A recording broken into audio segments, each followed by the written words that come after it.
देश के नागरिकों के लिए हमारे संविधान ने जिन आदर्शों की कल्पना की थी उन्हें पूरा करने की दिशा में ये ठोस प्रयास है। मैं इस अवसर पर सभी देशवासियों को भारतीय न्याय संहिता, नागरिक संहिता के लागू होने की अनेक अनेक शुभकामनाएं देता हूं। इसमें देश के कितने ही महान संविधानविदों और कानूनविदों की मेहनत जुड़ी है। मैं इसके लिए देश के सुप्रीम कोर्ट का, ऑनरेबल जजेस का, देश की सभी हाई कोर्ट्स का, विशेषकर हरियाणा पंजाब हाई कोर्ट का मैं विशेष आभार प्रकट करता हूं। चंडीगढ़ आने से लगता है कि अपनों के बीच आ गया हूं।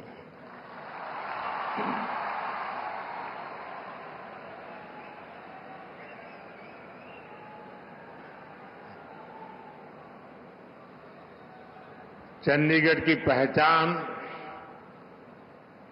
शक्ति स्वरूपा मां चंडी का नाम से जुड़ी है।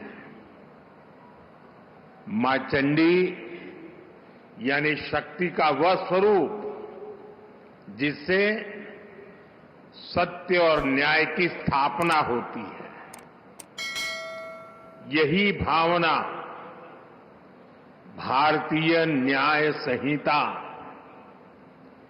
नागरिक सुरक्षा संहिता के पूरे प्रारूप का आधार भी है।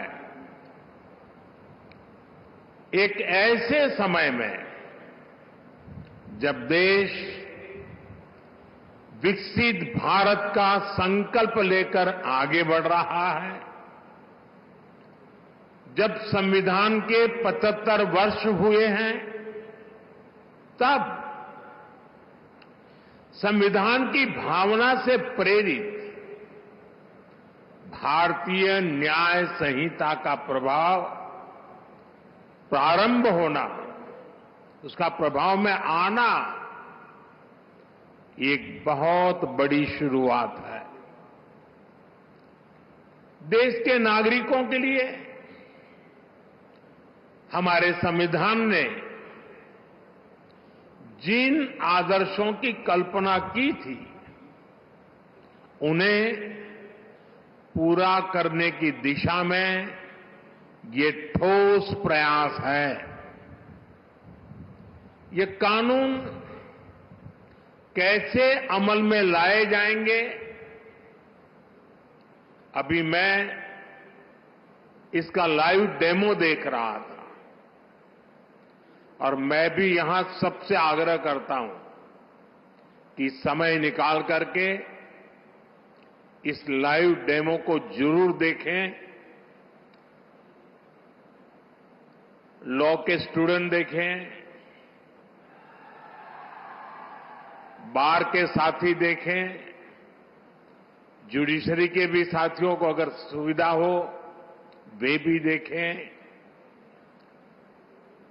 मैं इस अवसर पर सभी देशवासियों को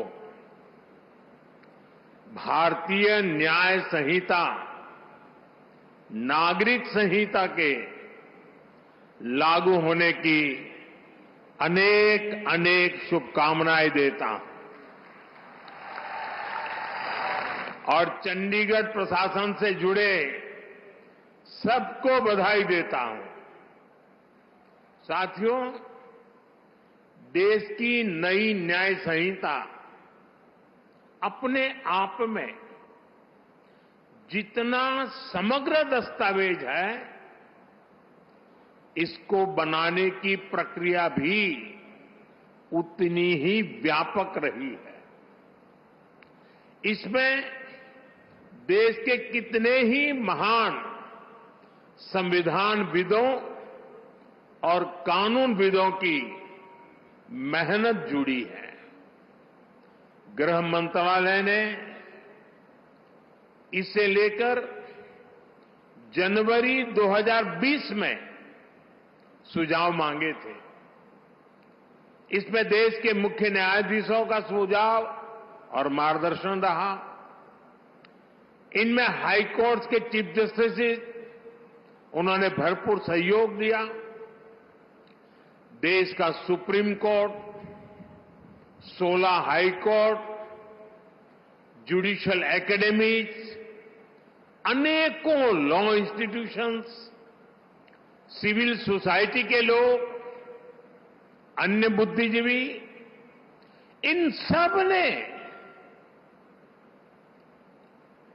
वर्षों तक मंथन किया, संवाद किया,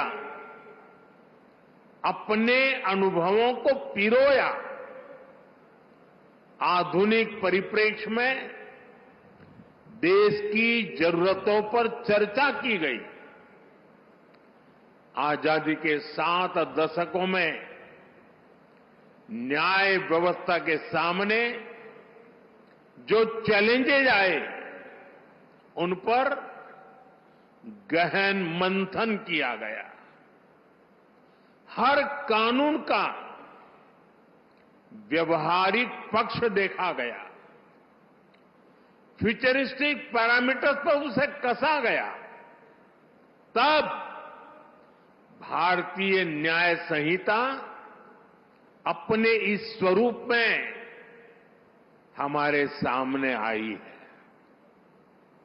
मैं इसके लिए देश के सुप्रीम कोर्ट का, ऑनरेबल जजेस का,